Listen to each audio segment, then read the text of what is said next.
Bueno, hola amigos, buenos días. Desde el estudio de radio aquí en Ginebra de Naciones Unidas les transmite Juan Gasparini y hoy tengo el gusto y el honor de recibir a Ramón Muñoz, que es abogado colombiano, pero sobre todo y muy importante en el sistema de Naciones Unidas, es director de la Red Internacional de Derechos Humanos.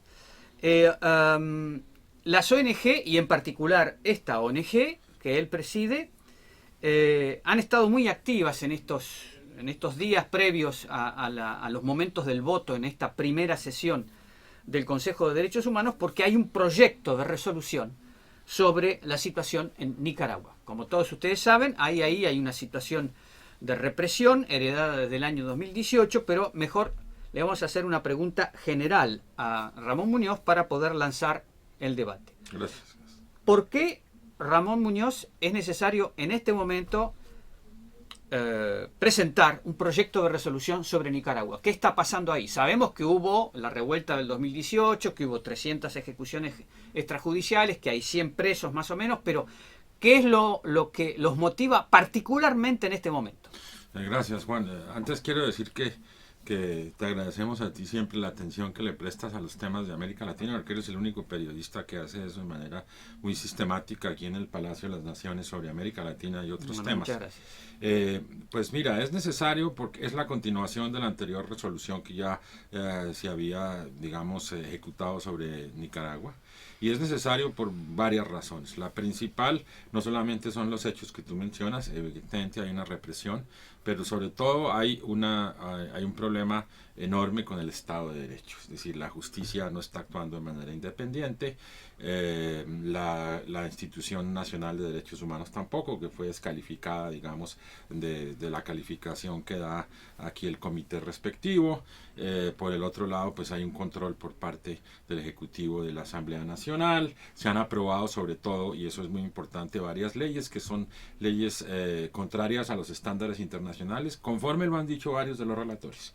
Una ley que permite el espionaje de todos los temas que se publican en Internet y lo sanciona, entre otras cosas, cuando se publican cosas en contra de la opinión del gobierno. Otra ley que va a impedir de manera aparente, de manera definitiva, la participación de la oposición en las elecciones, porque todas las personas que se manifiestan en contra del gobierno son calificadas pues de traidores y de golpistas, etc. ¿Y no se pueden presentar entonces No. en las próximas elecciones que son para fin de año más o menos? Fin de año, Sí. en el mes de diciembre vamos a tener. En diciembre ya han pasado, sí, es octubre, septiembre, octubre.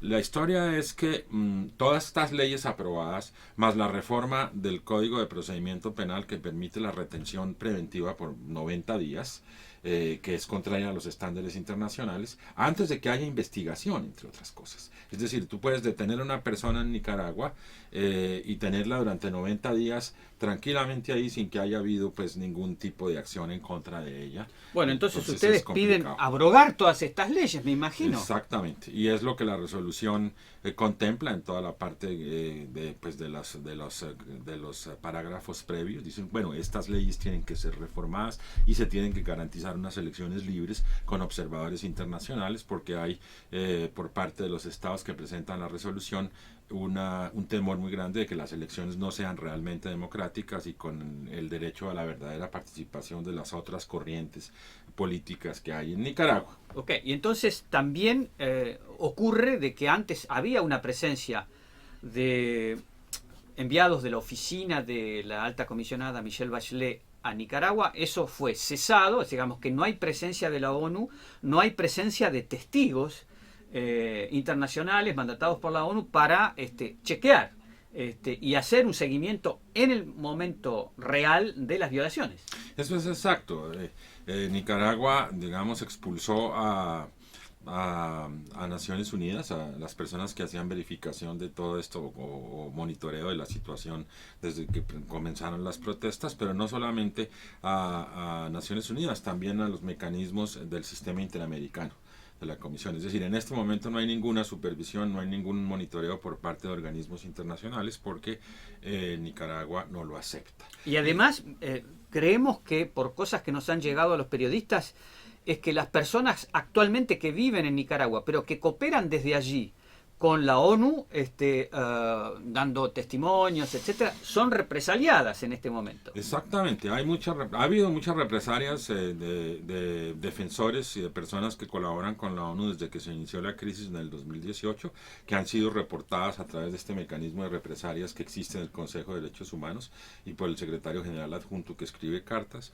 Específicamente yo, por ejemplo, no puedo evocar no solamente la cancelación de la personalidad jurídica de varias organizaciones, que ya lleva tiempo, más de 8 organizaciones a las que les cancelaron la personalidad jurídica y tuvieron que salir del país. Hoy queda una sola organización en Nicaragua, que es la Comisión Permanente de Derechos Humanos de Nicaragua, con la que nosotros trabajamos, que también es objeto de persecución, de vigilancia y de represalias por parte del Estado nicaragüense, pero ellos han logrado continuar, digamos, representando a algunas de las víctimas de toda esta represión ante los órganos judiciales.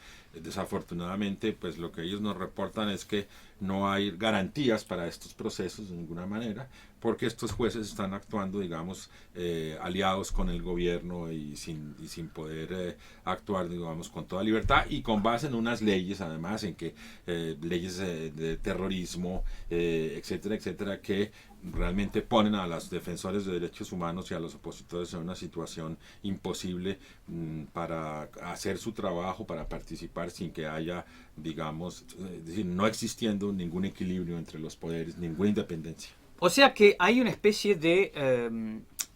no hay una gravedad flagrante como fue la represión y los asesinatos en el del 2018, pero hay una especie de represión de baja intensidad permanente, porque, por ejemplo, sabemos de casos de que están incluso impidiendo reuniones en los institutos religiosos, porque suponen que ahí también se puede desarrollar algún tipo de oposición. O sea, hay una especie de acoso, y la Iglesia Católica es también objeto de ataques. ¿Cómo está esa represión permanente de baja intensidad que no se ve mucho, pero que es sistemática y masiva? Sí, Nicaragua tiene un poco la dificultad de que no es un tema, no es un país que esté, digamos, en la prensa internacional permanentemente, porque hay otras crisis que son de mayor interés para los medios de comunicación a nivel internacional. De hecho, este tipo de represión es no solamente impidiendo las reuniones de todo tipo en las universidades, en las iglesias, en los centros religiosos o en cualquier otro lugar, cualquier tipo de manifestación está prohibida, porque eso continúa siendo así, sino que además de todo, en realidad lo que pasa es que están persiguiendo a las personas que fueron liberadas por la ley de amnistía. Algunas fueron recapturadas, entre otras cosas, y ahora los están tratando de juzgar por delitos comunes como narcotráfico y terrorismo y otra serie de cosas. Eso es una cosa sumamente grave. Y esas personas que fueron liberadas y que están en sus casas con un sistema, digamos, de libertad por la amnistía que se aprobó, que también dijo la alta comisionada que era contraria a las normas internacionales, porque amnistía solamente a estas personas y amnistió mucha gente que fue parte de la represión, digamos. Es decir, no ha habido ningún juicio en contra de los represores ni de los grupos progubernamentales que otros llaman paramilitares. O sea, fueron amnistiados sin estar condenados. Sin estar condenados. Y por el otro lado, esas personas están bajo vigilancia muy estricta de esos grupos progubernamentales y por las fuerzas de seguridad, la policía y el ejército. O sea que hay también actividad paramilitar, que no es de grupos legales los que reprimen, sino grupos que actúan de forma anónima, pero que son paramilitares. Hay grupos afiliados al gobierno que están armados y que son paramilitares, que la resolución que aprueba, o que esperamos apruebe Naciones Unidas, llama grupos progubernamentales. En el proyecto inicial se hablaba de grupos paramilitares, pero los estados que negociaron esto decidieron adoptar el término progubernamental, que es el término que ha utilizado la alta comisionada en los informes que ha rendido sobre Nicaragua. Okay. Bueno, y entonces, para entrar en la parte final, si podés resumir los pedidos que hace el Consejo de Derechos Humanos en esta resolución al gobierno de Nicaragua para salir de esta situación. Pues mira, básicamente están exhortando al gobierno para que abrogue todas estas leyes que fueron aprobadas. Hay una serie de 4 o 5 leyes que son sumamente problemáticas, contrarias a los estándares, a que garantice unas elecciones libres con participación de observadores internacionales, a que garantice la independencia de la justicia, clarísimamente lo dice la resolución, para que pueda actuar la justicia con imparcialidad, porque hay reportes de que la justicia no es imparcial de ninguna manera. Le pide además que permita la visita de relatores de Naciones Unidas y el reingreso de la oficina, que le ha ofrecido varias veces asesoría y colaboración al gobierno de Nicaragua, y el gobierno se ha negado reiteradamente a aceptar esto. Un poco como pasó en Venezuela al principio, ¿sí? Con la presencia de pocas personas en el país, pero en Nicaragua ni siquiera hay presencia de pocas personas. Quieren que la resolución pide que la oficina pueda estar presente, así como los otros órganos de la Comisión Interamericana que estaban actuando en el momento de la crisis, este grupo de expertos que existía. Bueno, creo que hemos cubierto un poco la expectativa de esta resolución que se votará el lunes o el martes, y entonces agradecemos la visita de Ramón Muñoz al estudio de radio de aquí en la ONU, a François Subiguer en los controles, y esperamos que la resolución del voto, que será entre el lunes y el martes, y lo vamos a seguir también periodísticamente desde aquí. Desde Ginebra les transmitió Juan Gasparini.